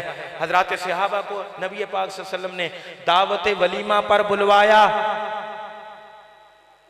हजरत ज़ैनब के साथ जब निकाह किया, दावत वलीमा का एहतमाम किया, हजरत सहाबा जब घर पे हाजिर हुए, अब उन हजरत सहाबा को सूरह अहज़ाब की आयतों में मुस्तफ़ा के दावत वलीमा के आदाब सिखाए जा रहे हैं। मौला नमाज पढ़ना नहीं बताई, रुकू करना नहीं बताया, लेकिन जब महबूब के अदब की बात आई तो महबूब के घर पर दावत वलीमा का एहतमाम किया गया। तो हजरत सहाबा को दावत वलीमा के आदाब भी सिखाए जा रहे हैं। अब काबिल तवज्जो बात, रब ने फरमाया प्यारे हबीब, नमाज मेरी, बंदगी मेरी, ये महबूब है तुझे, ये महबूब है तुझे। नमाज मेरी, इबादत मेरी, नमाज मेरी, बंदगी मेरी। ए हबीब ये है तुझे महबूब, जो तुझे महबूब है वो इन्हें तू सिखा। मुझे तेरा अदब महबूब है, जो मुझे महबूब है वो मैं सिखाऊंगा। ए प्यारे हबीब तू इन्हें सिखा रुकू कैसे करना है, मैं इन्हें सिखाऊंगा महबूब की मजलिस में आना कैसे है। तू इन्हें सिखा सजदा कैसे करना है, मैं इन्हें सिखाऊंगा महबूब की बारगाह में हाजिर होकर अपनी आवाज बुलंद नहीं करनी। ए प्यारे हबीब तुझे मेरी बंदगी महबूब है, तू मेरे बंदों को मेरी बंदगी सिखा। मुझे तेरा अदब महबूब है, मैं अपने बंदों को तेरा अदब सिखाऊंगा। अब आप ज़ीवकार यही मैंने अर्ज किया ना कि रुकू का तरीका नहीं, सजदे का तरीका नहीं, लेकिन दावत वलीमा के आदाब भी सिखाए। आप किसी मुफ्ती साहब से फतवा ले लें, पूछ लें भाई आप ये बताओ नमाज सीखना पहले जरूरी है या दावत वलीमा के आदाब? तो मौलवी साहब यही कहेंगे हजरत नमाज अहम है, नमाज सीखना जरूरी है, दावत वलीमा के आदाब बाद में। हाँ हाँ, ये दावत वलीमा अगर किसी और की हो तो बाद में, लेकिन ये दावत वलीमा अगर इमामुल अंबिया की हो तो पहले दावत वलीमा के आदाब सीखना जरूरी। अब आप कहेंगे बड़ी अजीब सी बात कर दी है, समझ में आने वाली बात नहीं है। अब इस पूरी गुफ्तगू का मैं नुक्ता पॉइंट आपको देने लगा हूं। अब मुझे ये बताइए, रब ने अपने महबूब का अदब सिखाया, अदब सिखाया। आप सूरह हुजरात उठा के देख लें, या अय्युहल्लज़ीना आमनू ला तरफ़ऊ अस्वातकुम फ़ौक़ सौतिन नबी वला तजहरू लहू बिलक़ौलि कजहरि बादिकुम लिबादिन अन तहबत आमालुकुम व अंतुम ला तशउरून। अब अल्लाह को महबूब का अदब महबूब था, अपने महबूब का अपने बंदों को अदब सिखाया और फरमाया ऐ हबीब तुझे मेरी बंदगी महबूब है, तू इन्हें बंदगी सिखा। अब आपसे सवाल करने लगा हूं, आप बताइएगा ज्यादा वैल्यू, ज्यादा अहमियत किस बात में है, जो रब सिखाए या मुस्तफा सिखाए? अदब तौहीद बताइएगा, तौहीद का अदब बताइएगा। जो रब सिखाए वो ज्यादा अहमियत का हामिल है या जो मुस्तफा सिखाएं। तौहीद की बात कर रहा हूं, अदब तौहीद की बात कर रहा हूं। अब आबे ज़ीवकार, एक चीज रब सिखाता है, एक चीज महबूब सिखाता है। अगर अदब तौहीद की बात करें तो ज्यादा अहम तो वही बात होगी जो रब सिखाए, जो रब सिखाए। अदब तौहीद यही है कि जो रब सिखाए वो ज्यादा अहमियत का हामिल है। जो मुस्तफा सिखाए उसका दर्जा रब की सिखाई हुई बात के बाद है।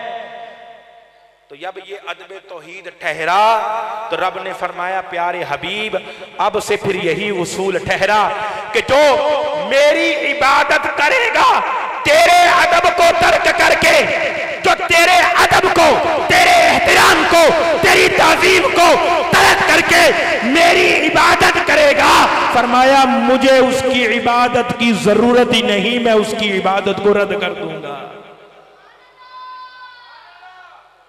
जो रब ने सिखाया वो अदब मुस्तफ़ा, और फरमाया फिर यही उसूल ठहरा ऐ हबीब जो मैंने सिखाया, क्योंकि अदब तौहीद ये है उसकी अहमियत ज्यादा है। फरमाया कि जो तेरा अदब छोड़कर, तेरी ताज़ीम छोड़कर, तेरा एहतराम छोड़कर मेरी इबादत करेगा, मेरी नमाज पढ़ेगा, फरमाया उसे, उसकी मुझे इबादत की जरूरत नहीं। ये मेरी बात नहीं है, कुरान में अल्लाह फरमाता है अगर तुमने अपनी आवाजें मेरे हबीब की आवाज पे बुलंद कर दी, अंतहबता आमालुकुम, आमालुकुम, आमालुकुम, उसमें तुम्हारी नमाज भी आई, उसमें तुम्हारे रोजे भी आ गए, उसमें तुम्हारा हज भी आ गया, उसमें तेरा सदकात व खैरात भी आ गया। आमालुकुम, तेरे सारे के सारे अमाल तेरे मुंह पे मार दूंगा अगर मेरे महबूब का अदब व एहतराम बजा न लाए।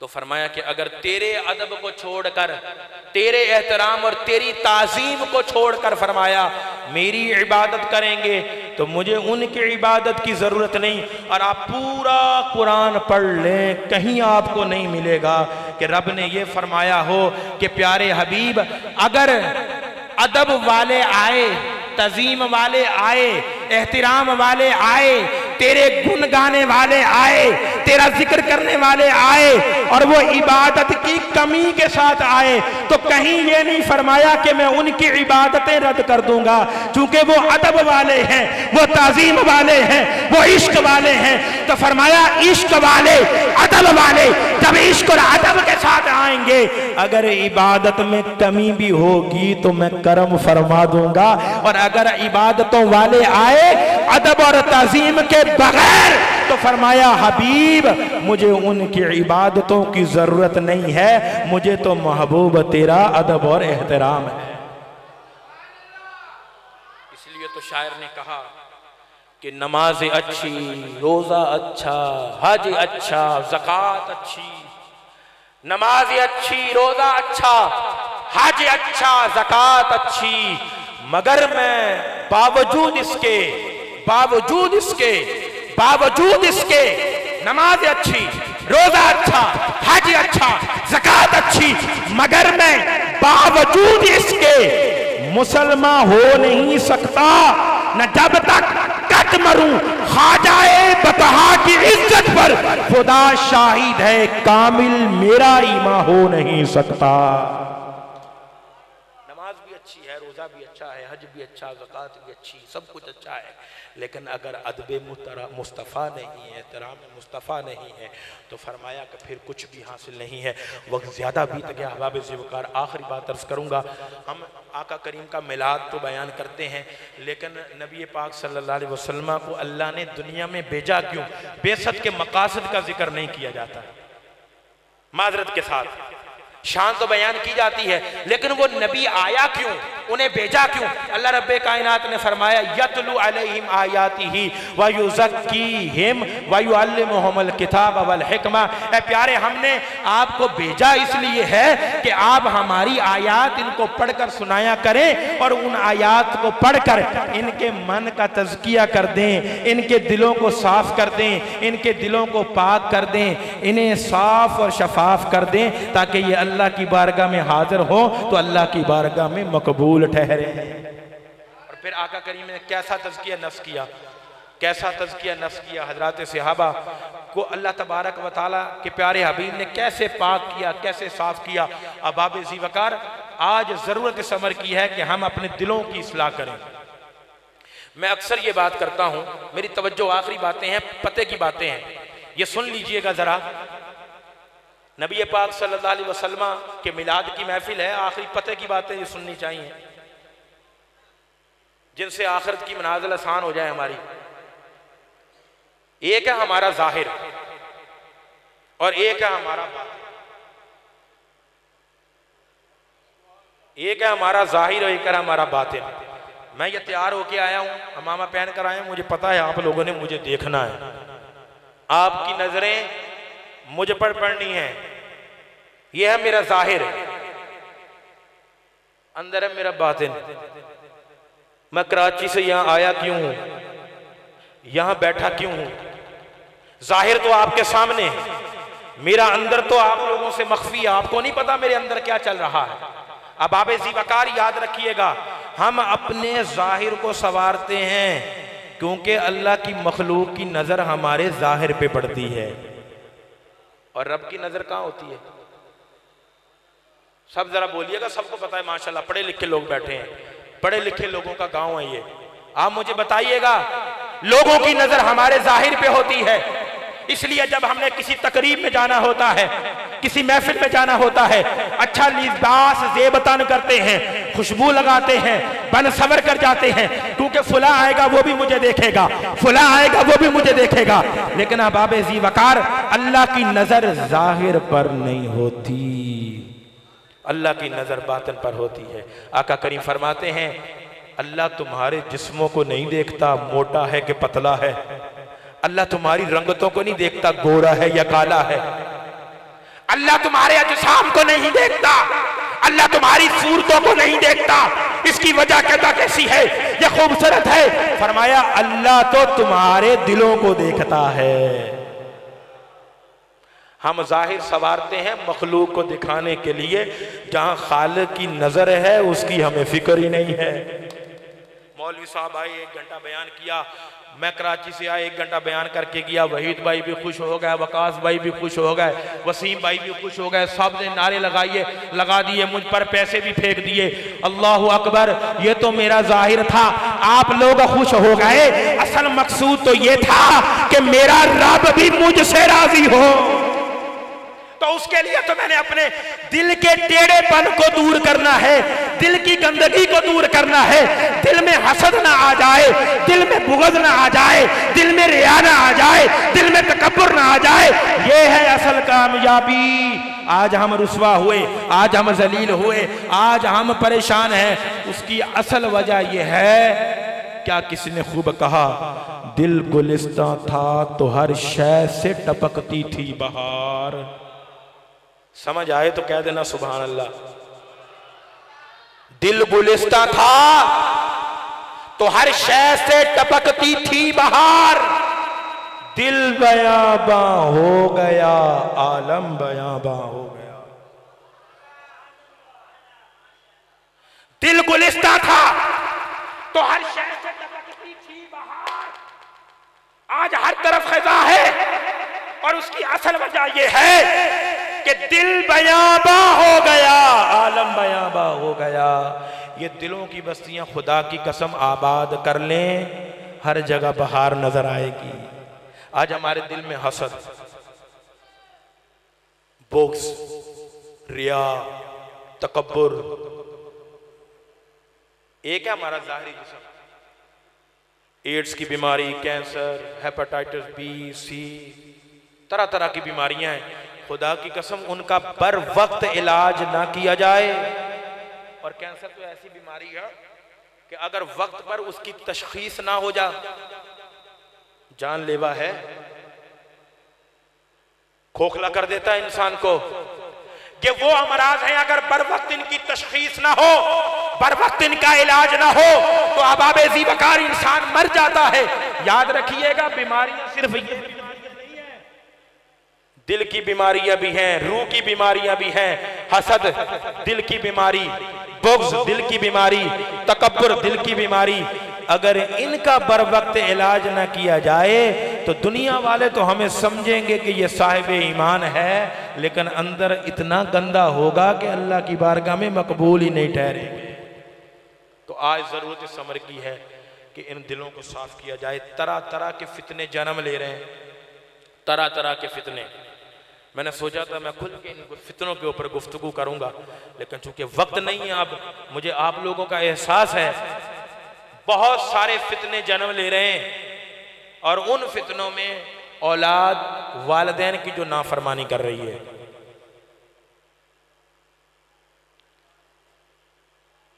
माँ बाप ने आपको 40 साल, ये मेरे नौजवान भाई साथी बैठे हैं, माँ बाप ने आपको इस दिन के लिए बड़ा किया था।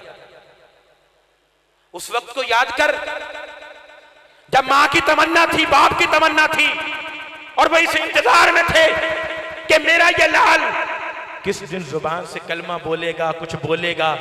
जिस दिन हमारा बच्चा पहली दफा बोलता है, अरे माँ से पूछ के देख माँ की खुशी का क्या समा होता है कि आज मेरे लाल ने बोलना शुरू किया। फिर उस बाप से पूछ जब वो बच्चा पहले चारपाई का किसी की उंगली का सहारा लेके चलता था, जब वो बच्चा बगैर सहारे के चलना शुरू करता है, माँ की क्या कैफियत होती है, बाप की क्या कैफियत होती है। ऐ नौजवान, तुझे बोलना नहीं आता था, तेरे माँ बाप ने तुझे बोलना सिखाया। तुझे चलना ना आता था, तेरी उंगली पकड़ के तुझे चलना सिखाया। आज उन वालिदैन को तू कहता है बाबा जान आप कौन से दौर की बातें करते हैं, कौन से दौर की बातें करते हैं। आपको पता नहीं मुआशरे कितनी तरक्की कर ली है। माँ बोलती है तो मुंह फाड़ के बात करता है, बाप बोलता है आगे से कुछ कहता है तो मुंह फाड़ के बात करता है। कुरान पढ़ अल्लाह का। अल्लाह ने जहां अपनी इबादत का हुक्म दिया, उसके फौरन बाद फरमाया कि मेरी इबादत करो। दूसरी चीज का हुक्म दिया, वालिदैन के साथ हुस्न सलूक से पेश आओ। कुरान पढ़ के देख, रब्बुल अज़्ज़ल ने फरमाया अनिश्कुर ली, मैं तुम्हारा खालिक हूं, मैं तुम्हारा मालिक हूं, मैं तुम्हारा राज़िक हूं, मेरा शुक्र अदा करो। अनिश्कुर ली वाली वालिदैक, ऐ मौला तेरे तो हम पर बड़े एहसान है, तूने तो बड़ी कर्म नवाजी फरमाई है, तू अपने शुक्र का हुक्म देता है। मौला अपने शुक्र के बाद तूने वालिदैन का शुक्रगुजार बनने का हुक्म दिया है। फरमाया हाँ हाँ, तुम्हें नहीं पता कि वालिदैन की तुम पर कितनी मेहरबानियां हैं। अल्लाह तबारक व तआला ने एक और मकाम पर फरमाया, माँ का जिक्र करते हुए कि माँ 9 महीने तक अपने बच्चे को तकलीफ के साथ पेट में उठाती है। हमलतहु उम्मुहु कुरहा व वदअतहु कुरहा, फरमाया कि तेरी माँ 9 माह तक तुझे तकलीफ के साथ पेट में उठाए रखती है। खुदा की कसम, आज के नौजवान तू अभी बाप नहीं बना, तुझे एहसास नहीं है। माँ जब हामिला होती है तो उसकी कैफियत क्या होती है। अपनी मर्जी से खाती थी, अब अपनी मर्जी से नहीं खाती।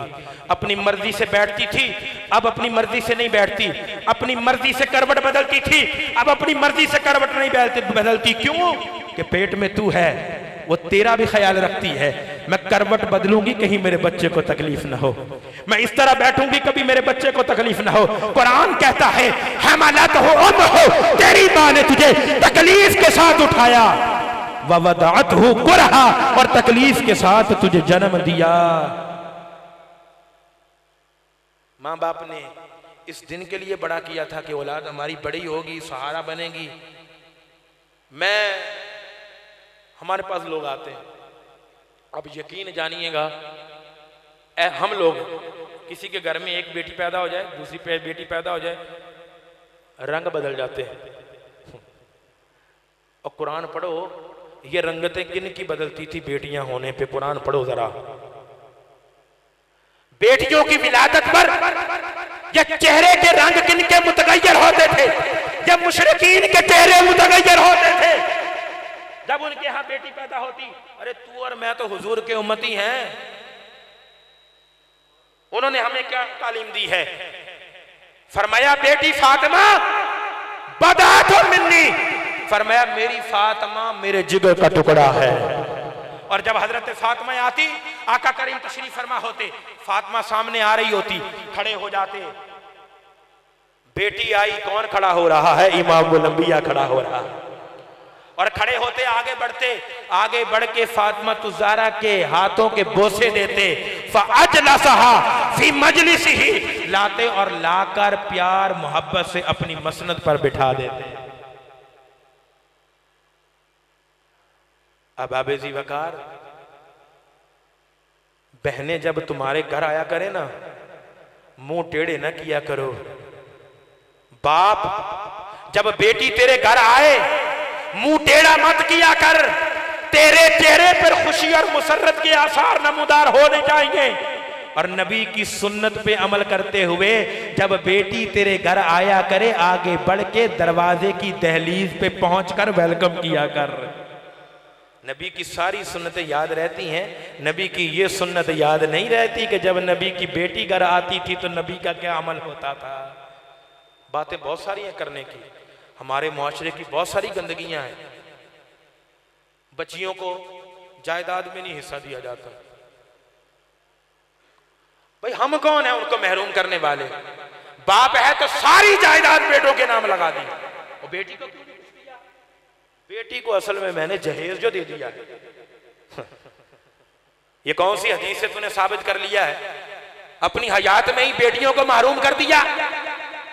भाई बहनों का हिस्सा खा जाते हैं, बहनों का हिस्सा खा के अमीर हो जाएंगे, कितनी जायदाद बना लेंगे, कितनी कोठियां बना लेंगे, कितनी आसाइश और आराइश के साथ जिंदगी गुजार लेंगे, कितनी। खुदा की कसम, अल्लाह रसूल की नाफरमानी करने में खैर किसी सूरत में नहीं है, सुकून किसी सूरत में नहीं है। ये मेरे भाई बैठे हैं, कभी वालिदैन की नाफरमानी ना करना, कभी वालिदैन की नाफरमानी ना करना। और वालिदैन की भी खिदमत में मेरी अर्ज है, मुतबाना गुजारिश है, इस दौर के बहुत सारे फितने हैं और एक फितना मोबाइल फोन, ये बहुत बड़ा फितना है। पैकेज लगा हुआ है, बच्चा रात भर क्या गंद देखता है मोबाइल में, बाप को नहीं पता, मां को नहीं पता। और कितने केस हैं आजकल, ऐप्स भी ऐसे आ गए हैं, लड़का लड़की आपस में दोनों राब्ते में, गेम भी खेल रहे हैं साथ राब्ता भी कर रहे हैं, और फिर वो राब्ते इतने बढ़ जाते हैं, इतने बढ़ जाते हैं, दोनों घर से भाग जाते हैं। ये औलाद है ना, औलाद ये बहुत बड़ी नेमत है, औलाद बहुत बड़ी नेमत है, लेकिन याद रखिएगा ये औलाद फितना भी है। इन्नमा अमवालुकुम व औलादुकुम फितना, ये औलाद फितना भी है। सिर्फ ये नहीं कि औलाद है हमारी, हम इनके लिए मेहनत करते हैं, कमाते हैं, इनको खिलाते हैं, ये काम तो अल्लाह ने जानवरों के भी जिम्मे लगाया हुआ है, परिंदों के जिम्मे भी है, वो भी अपने बच्चे पालते हैं, वो भी अपने बच्चों की परवरिश करते हैं। और हम में और उनमें क्या फर्क है?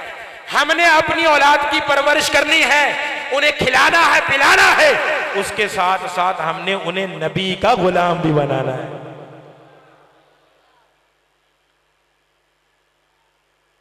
मदरसे में आ जाते हैं हमारे पास, इमाम साहब बच्चे दे दें, क्या करने?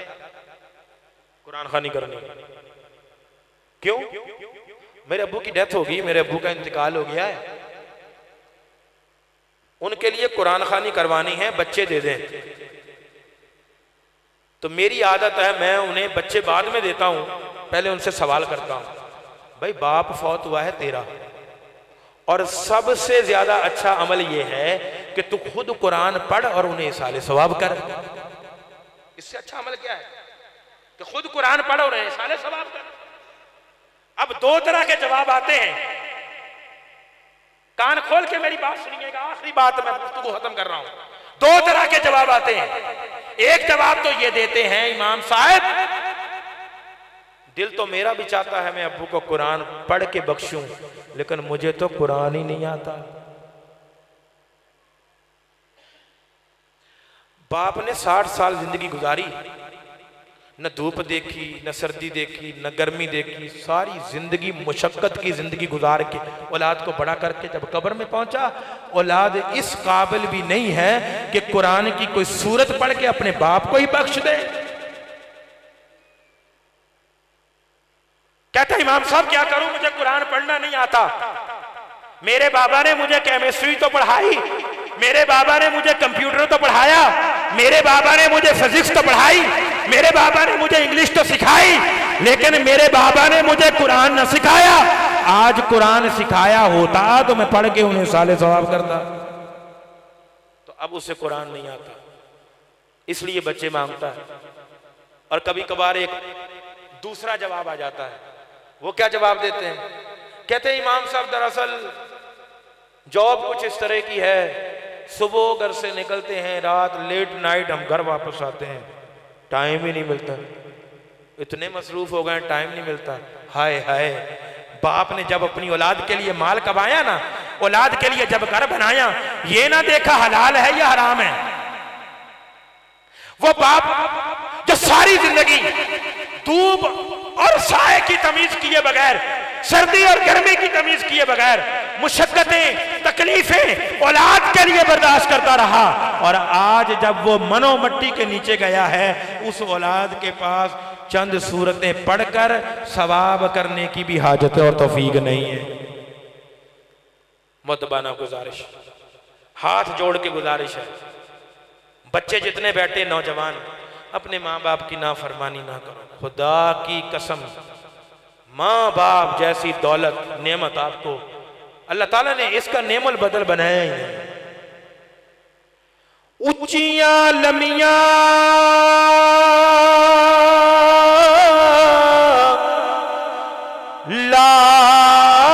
लाल खजूरा ते ठंडियां जिना दिया छावा दुनिया दी हर शै मिल जाती, पर नहीं मिल दिया मावा। नेमल बदल नहीं है। तो मेरे जितने भाई बैठे हुए ना आज मजलिस मिलाद, अगर कभी माँ बाप की नाफरमानी की है, हयात है ना, खुदा की कसम माफी मांग लो कदमों में गिर के। और अगर उनका इंतकाल हो गया है, खुदारा कब्र पे चले जाओ, कब्र में जाके माफी मांग लो। और मैं वालिदैन से गुजारिश करूंगा, अपने बच्चे को इंजीनियर भी बना, डॉक्टर भी बना, प्रोफेसर भी बना, काबिल तरीन इंसान बना, लेकिन उसके साथ साथ मोहम्मद अरबी का सच्चा पक्का गुलाम भी बना। मरना हम सभी ने है। जब हम दुनिया से जाएं, लोग पीछे मिसालें दें, फुलां का बच्चा है, क्या अच्छी तरबियत करके गया है, बोले तो मुंह से फूल उसके जड़ें, गुफ्तगू करे फूल से फूल, उसके मुंह से फूल जड़ें, जहां बैठे लोग फख्र करें, उसको बिठाने पे फख्र करें, उसके साथ बैठने पे फख्र करें, अपनी औलाद की इस नहज पर तरबियत करें। अल्लाह तबारक व तआला की पाक बारगाह में दुआ है, वो रब्बे करीम जो कुछ कहा गया सुना गया उस पर अमल करने की तौफीक अता फरमाए। जो कमी कोताही हो गई अल्लाह अपने फजल से माफ़ फरमाए। वक्त आपका ज़्यादा लिया है, मैं इस पर माजरत चाहता हूँ। अल्लाह तबारक व तआला की ज़ात हम सब का आना, बैठना, जिक्र करना, सुनना अपनी पाक बारगाह में कबूल व मंजूर फरमाए। वमा अलैया इल्लल बलागुल मुबीन।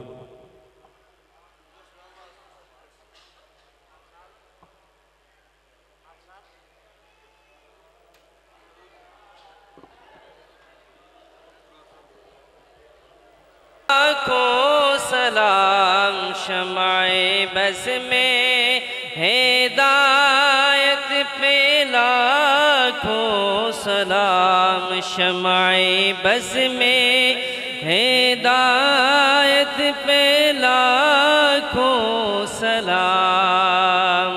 हम यहाँ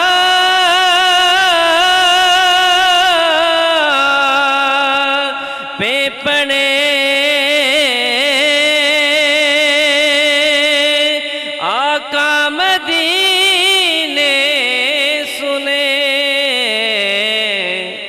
हम यहाँ पे पढ़े आका मदीने सुने, हम यहाँ पे पढ़े आका मदीने सुने, उनकी आला समात पे लाखों सलाम। मुस्तफा जान रहमत पे लाखों सलाम शमाए बस में हिदायत पे लाखों सलाम शमाए बस में हिदायत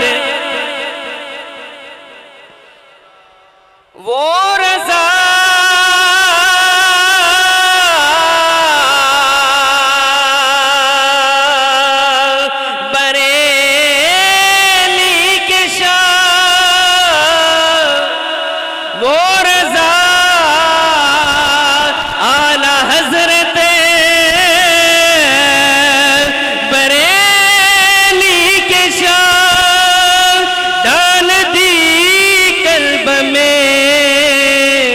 अज़मते मुस्तफ़ा डाल दी कल्ब में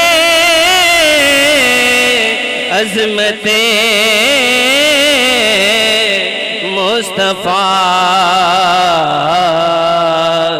उस इमाम अहले सुन्नत पे लाखों सलाम मुस्तफ़ा जान रहमत पे लाखों सलाम शमाए बस में हिदायत पे लाखों सलाम शमाए बस में हिदायत पे लाखों जिनके आने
एक घंटा लगाए इंशाल्लाह कोशिश करेंगे हम 10 बजे से भी पहले इनको महक लेंगे।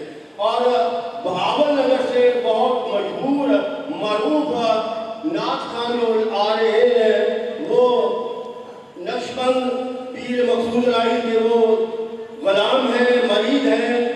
उनका नाम मकबूल अहमद डोंगा मोना से तशरीफ ला रहे हैं। तमाम दोस्तों से दरख्वास्त है इस महफिल में जमूरियत को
या अल्लाह मुल्क पाकिस्तान की खैर फरमा, मुल्क पाकिस्तान को शरीरों के शर से, हासिदों के हसद से महफूज व मामून फरमा। या रब्बे करीम हुक्मरानों को हमीयत व गैरत अता फरमा। या अल्लाह दीन पे कामिल अमल करने की तौफीक अता फरमा। या अल्लाह इस गाँव पे अपनी खास रहमतों का नुज़ूल फरमा। या रब्बे करीम जितने भी आज की मजलिस में हाजिर हुए, या अल्लाह तेरी बारगाह में दुआ के लिए हाथ उठाए हुए हैं, या अल्लाह तू दिलों के आवाज़ से अच्छी तरह बाखबर है। या अल्लाह जिसकी जो नेक हाजात हैं प्यारे हबीब सल्लल्लाहु अलैहि मुबारक वसल्लम के तोफ़ैल तमाम की नेक हाजात पूरी फरमा, सबका आना कबूल फरमा, जिक्र करना और सुनना अपनी पाक बारगाह में कबूल मंजूर फरमा। या रब्बे करीम हमारे जिन भाइयों ने इस महफिल का एहतमाम किया, या अल्लाह जिस तरह का भी जिन दोस्तों ने ताउन किया है माली जानी, या अल्लाह जिसने जो ताउन किया, या अल्लाह तू जानता है, तूने अपनी शान के मुताबिक अजर अज़ीम अता फरमा। या रब्बे करीम इसी प्यार मोहब्बत ज़ौक़ शौक़ इस्तिक़ामत के साथ या अल्लाह तादम आखिर नबी पाक सल्लल्लाहु अलैहि वसल्लम का मिलाद मनाते रहने की तौफीक अता फरमा। या अल्लाह मिलादे मुबारक के सदके, या अल्लाह महफिल मिलादे मुस्तफ़ा के सदके, या अल्लाह हाज़रीन के तमाम के घरों पे अपनी खास रहमतों का नुज़ूल फरमा, माल में जान में दरबार में खैर व बरकत पैदा फरमा। या रब्बे करीम जितने भी मुसलमान दुनिया से चले गए सभी की बख्शिश व मग़फ़िरत फरमा, उनकी कब्रों को मुनव्वर फरमा, कब्रों में नबी पाक सल्लल्लाहु अलैहि वसल्लम की ज़ियारत व शफ़ाअत नसीब फरमा। या अल्लाह हम सबको मरने से पहले मरने की तैयारी करने की तौफीक अता फरमा, खुद नेकियां करने दूसरों को दावत देने की तौफीक अता फरमा, खुद बुराइयों से बचने दूसरों को बचाने की तौफीक अता फरमा। या अल्लाह हमारे वालिदैन को सेहत व तंदुरुस्ती अता फरमा, जिनके वालिदैन दुनिया से चले गए उनकी बख्शिश व मग़फ़िरत फरमा। या अल्लाह हमारी औलादों को नेक साले बना, हमारी औलादों को हमारे लिए सदका जारिया बना। या अल्लाह हमारे बुजुर्गों को सेहत व तंदुरुस्ती अता फरमा, नौजवानों को दीन का दाई बना। या रब्बे करीम हमने जो मांगा हमें अता फरमा, जो न मांग सके हमारे हक में बेहतर हो हमें वो भी अता फरमा। बिबरकतिही इन्नल्लाह व मलाइकतहू युसल्लूना अलन नबी या अय्युहल्लज़ीना आमनू सल्लु अलैहि व सल्लिमू तस्लीमा। अल्लाहुम्मा सल्लि अला सय्यिदिना व शफीना व मौलाना मुहम्मदिन व बारिक व सल्लिम। सुब्हान रब्बिका रब्बिल इज़्ज़ति अम्मा यसिफून व सलामुन अलल मुरसलीन वल्हम्दुलिल्लाहि रब्बिल आलमीन। जिन भाइयों ने दुआ के लिए कहा, या रब्बे करीम जितने भी दोस्त अहबाब तेरी बारगाह में